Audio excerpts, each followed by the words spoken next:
Welcome to the STARTS4Water vlog. My name is Anne Nichten. I'm your anchor woman. In this series, we'll have conversations with artists who are currently working as artists in residence at the STARTS Partner Institutes. I would like to welcome our guests today, Robertina Šebjanič and Marjan Žitnik, who are doing their residency at the Universal Research UR Institute in Dubrovnik in Croatia, and Professor Alenka Malej, marine ecologist and former head of Marine Biology Station at the National Institute of Biology in Slovenia. Welcome to all of you. And Robertina, can you introduce yourself and tell us about the project that you are developing in your residency in Dubrovnik? And then if you feel like handing over this conversation to Marjan, please do so. Thank you, Anne.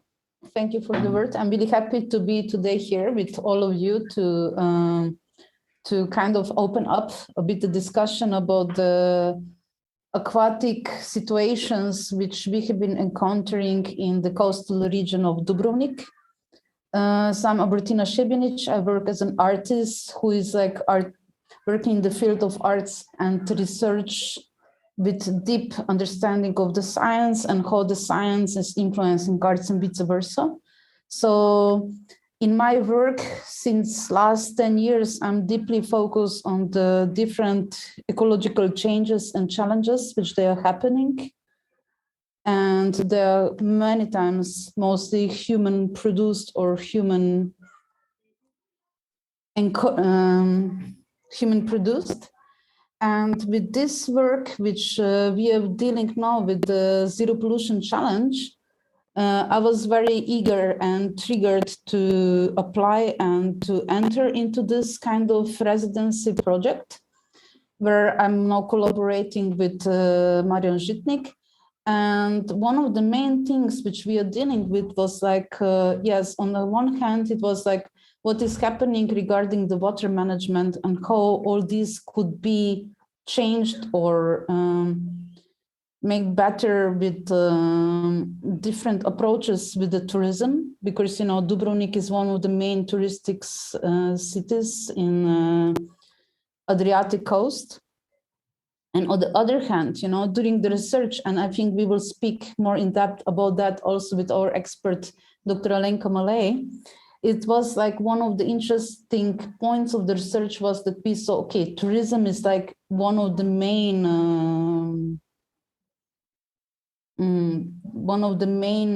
problematics which is happening there in ecological sense, especially in the coastal ways.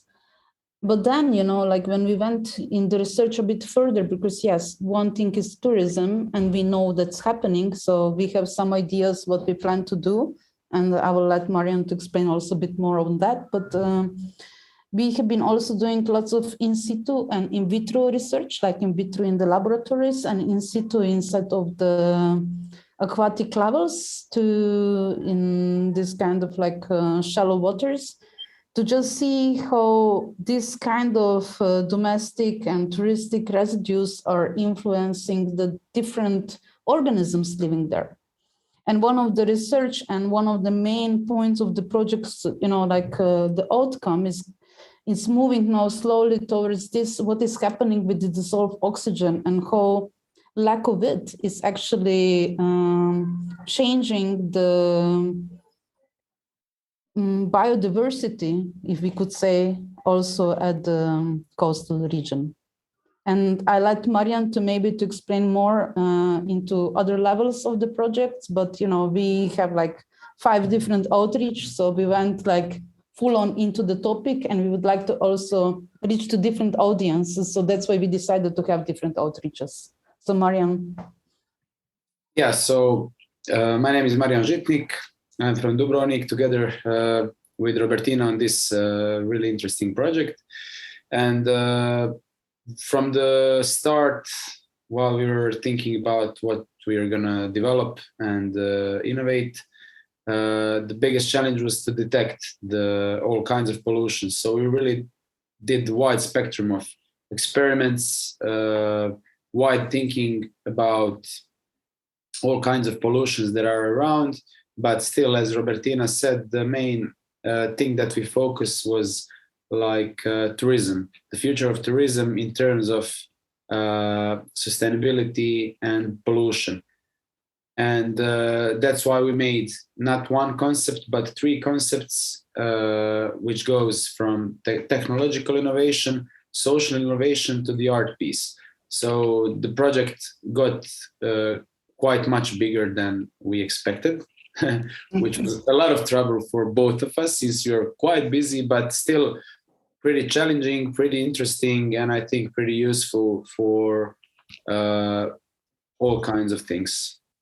That's exciting, and I'm also really curious to hear more about your project in this conversation, but it sounds really interesting. Alenka, could you also introduce yourself and your work in a nutshell, and how your work connects to the work of Robertina and Marjan? Thank you, Anne. I am Alenka Malej, marine scientist, but retired. Although I still do some research with colleagues, either Slovenian or Croatian and Italian, and also from other Mediterranean countries. So as a scientist, my main communication channel is publishing papers in a scientific literature using a specific jargon. But communicating and outreaching to other people, it was something very difficult for me, especially my generation of scientists was not so much used to this kind of activities. So I was very happy when maybe Robertina, more than 10 years, our professional paths are crossed. And so we start collaborating in different kind of projects. The last one being this water, STARTS4Water. Our, let's say, collaboration for this project starts, as usual, with a lot of discussion.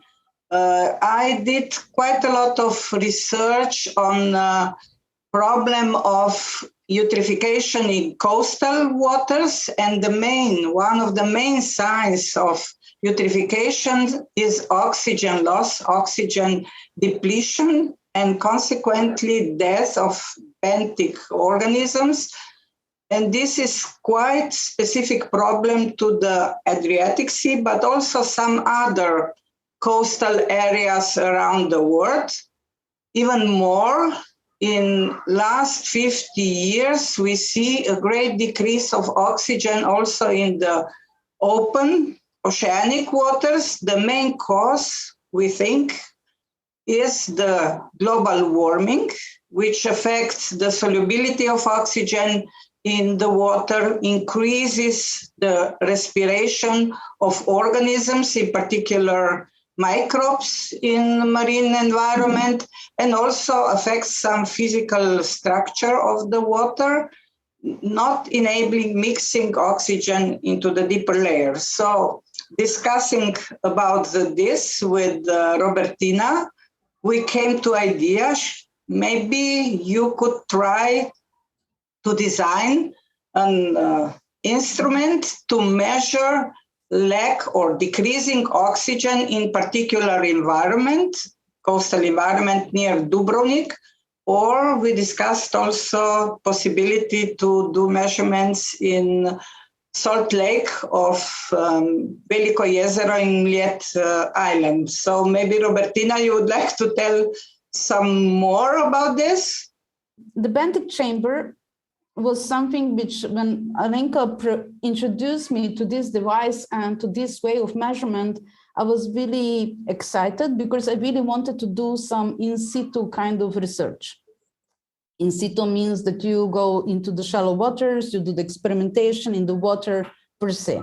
So the Benthic chamber is enabling to understand how quickly the degrees of oxygen, depending on the temperature and all the other parameters, is also happening. So at the same time, Marjan was anyway already developing the mobile buoy, which has sensors for dissolved oxygen, for temperature, for pH, for TDS, and for salinity, if I'm correct. And with all these kind of parameters, we could quickly understand what is happening, because, you know, like in ecology, one parameter never gives you enough information. It gives you just like short intro into something. So we wanted to understand it all. So one thing which we developed with, within the project is like, this is not the prototype. It's like a Benthic chamber. I would like to connect this Benthic chamber with one other research which we have been doing. And this I will give then the word to Marjan, because we can be developing this buoy, which is now like just as a reef also. So it's kind of similar, but different a bit, because by the chamber you look into specifics. So Marjan? So yeah, when we saw the project requirements, we saw there is a lot of IoT stuff, big data stuff, all kinds of things that I'm actually pretty interested in. And then we started like researching and found a lot of interesting devices that can be easily used to do some measurements under the water.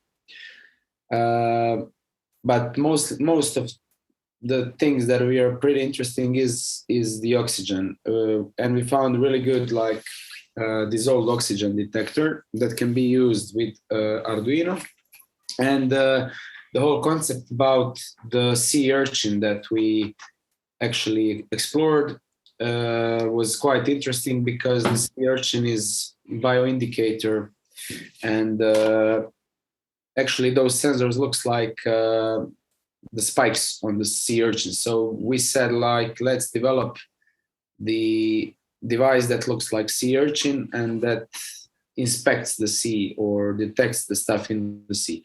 For the prototype, it wasn't actually looking like an urchin. It was just like the box with a lot of sensors and cables and computers inside. But yeah, we did some research on Yet Island, and we actually did like the combination of both Benthic chamber and the sea urchin that we are developing, the smart urchin as we call it. So I can show you the video now. Okay, so we did some measurements. It's fully autonomous, and it can run for like 1 hour now. And the thing we saw in the analysis is that there is an increase of the dissolved oxygen, which is literally something that we wanted to detect, because now we can use different localities and combine and detect the different speeds of the dissolving oxygen, which will be quite interesting to see. The idea is, long-term idea is that we have those smart urchins implemented like permanently under the water, so we can detect 24/7, like, and to have some really good analysis from that. And just as a general idea, because I think we just started to speak in the middle of the project now, because we are in this kind of phase now, is like this, the main inspiration to go into research of in vitro, in situ, and all this was like, as Marjan mentioned, sea urchins and their kind of position in the as a bioindicators of all this kind of ecological presence or changes also in the waters and seas. So we developed also logotype of the project, which looks like sea urchin. We wanted to have logotype because the project, as we mentioning, has like multiple outcomes. One of the outcome will be the artwork, which will deal with, especially connected with this Benthic chamber and in vitro research. This is like how because by the Benthic chamber, what I like also is that the sand, the mud and the water is giving the data. because, you know, that's also something which we sometimes forget when we speak about water management. We forget about all this soil and everything which supports that. And kind of soil is, I call it almost as an archive of the water, because, you know, there is like so much information storage there from all these different waters which they came and went, you know. And then with these sea urchins, we decided to do in vitro experimentation, and we have video of that also. And in vitro experimentation in the laboratory was important for us just as a proof of the concept, in the sense of like, because, you know, we speak about different pollutants, motor oil, cooking oil. These are mostly pollutants which they're very connected to the touristic kind of residues. And we had been like doing experiments with 7 different pollutants. This is like motor oil, cooking oil, microplastic, different detergents for washing machine, etc. And and also lead, because lead is like old-fashioned in sense of like legacy pollutant, yeah. Exactly, but still it's very present, especially in the harbors and ports. So Marjan, if you and we also expose the larva to the noise, because noise is one of these invisible pollutants which nobody thinks. So we can see these different stages, what was happening when we have been exposing the sea urchins, babies, to different pollutants. So this, what we see here is like just like one of the outcomes. This one is like when it was inside of the detergent.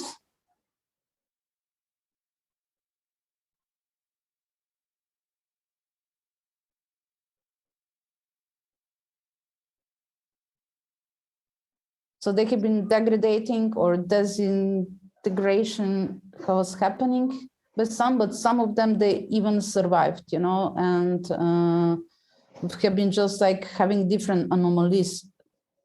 And this is like larva, which was developing. So in these different stages, we could see how the pollutants are influencing the development stages of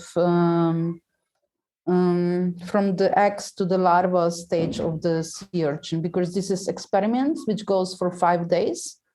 And in this experiment, we saw like when the sea urchins have been exposed to lead, they have been developing twice slower than the control group and so on. So it was interesting to see that, you know, whatever we are saying, it has actually sense. And then to connect again this to other points of the project, because, you know, as we mentioned, we work on technical innovation, artistical output, and social innovation. And I would ask Marjan to maybe to add something about the social innovation. Yeah, so basically, one of the main things in the project that we talked about was like we have to do something in terms of detection of pollution, prevention of pollution, and impact of all the people locally and globally, of course. So in terms of detection, there are like all those experiments, all those sensors, all those chambers and stuff. And in terms of prevention, we thought of the social innovation that we could do. So basically, it would be like the platform, which we called like Zero Pollution Adriatic, same as we did, is the project name.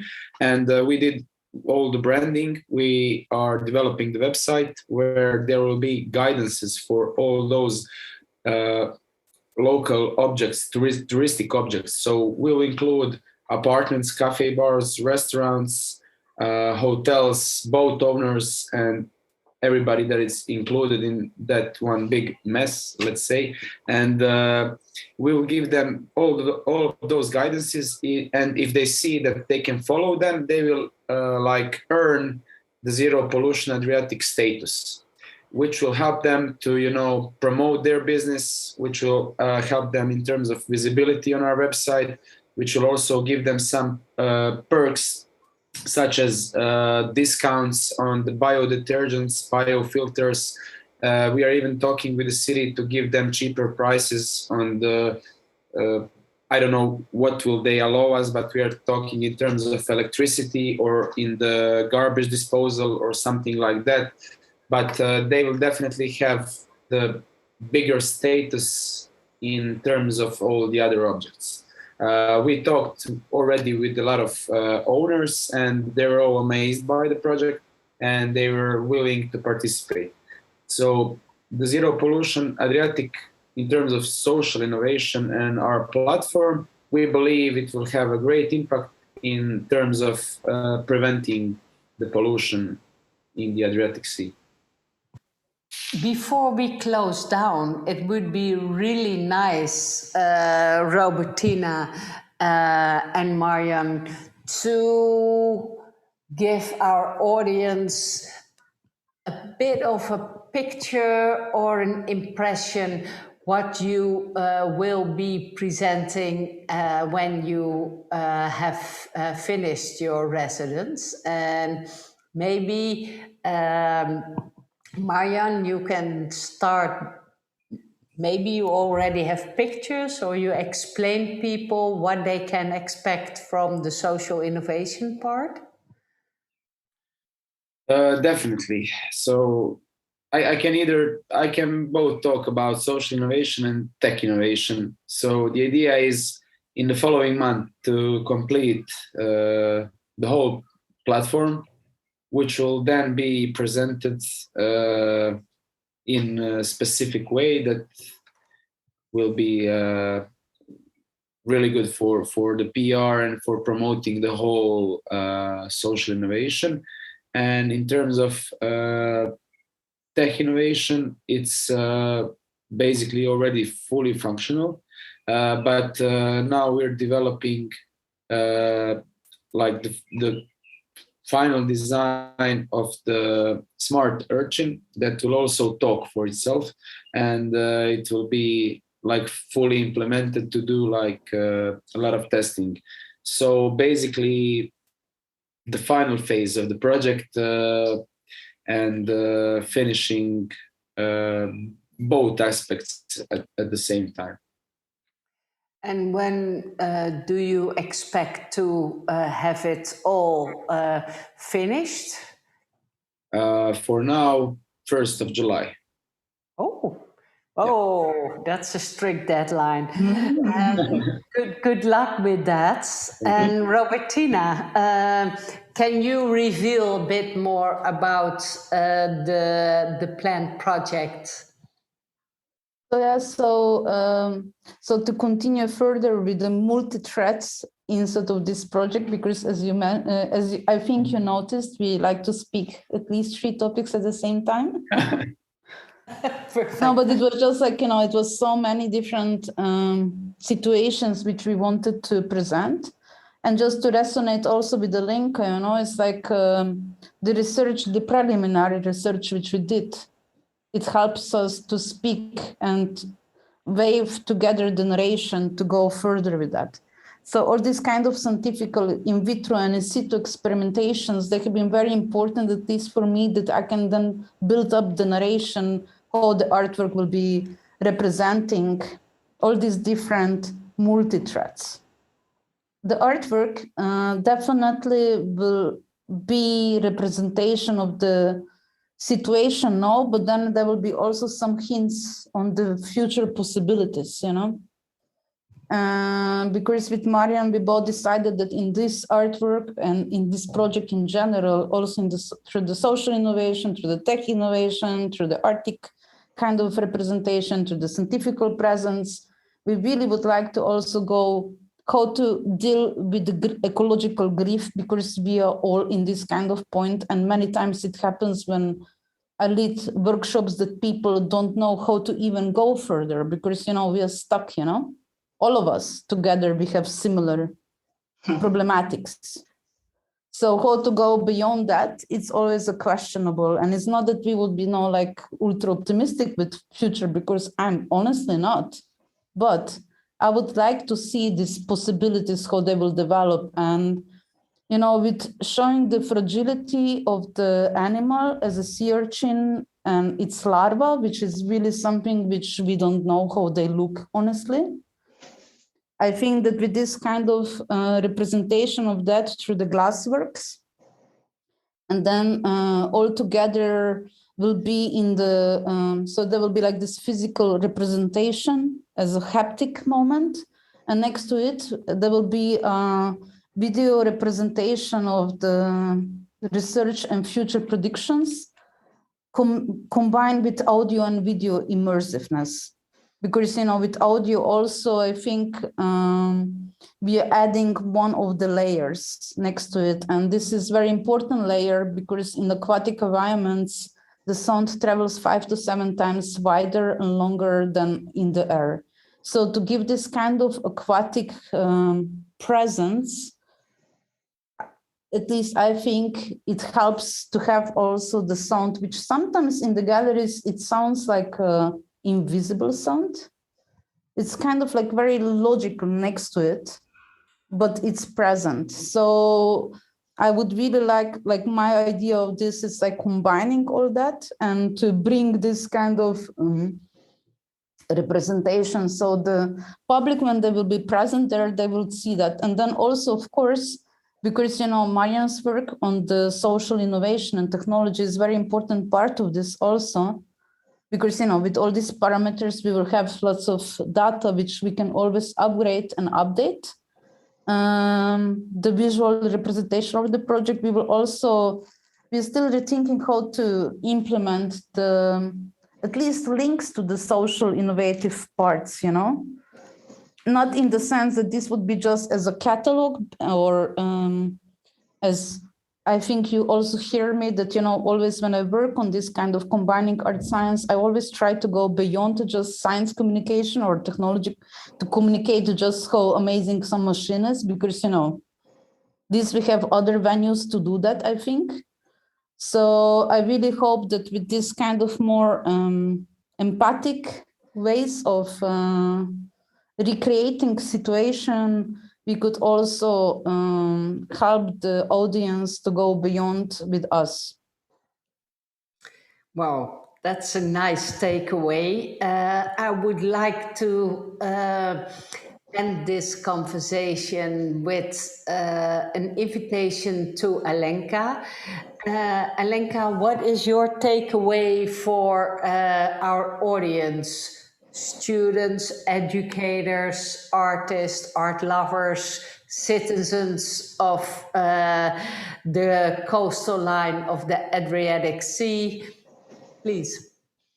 Well, I think that first and above all, we should care about our environment at every step, not thinking that it is someone else's business to take care that things are either improving or done with some technical stuff. I think at the individual level, each of us can do some small steps to care for environment, but also stand for environment where there is an opportunity.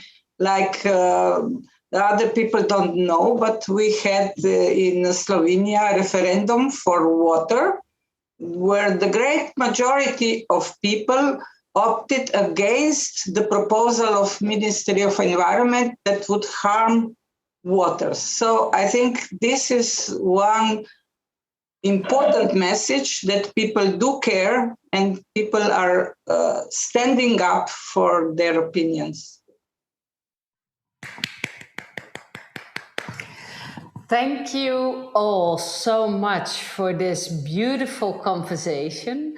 I would like to inform people that if they are around in Dubrovnik by the 1st of July or later on, please check it out on the STARTS4Water website if you can experience the project. And Robertina and Marjan and Alenka, I would like to Thank you so much for this beautiful conversation. It could have lasted another 2 hours, I'm sure about that.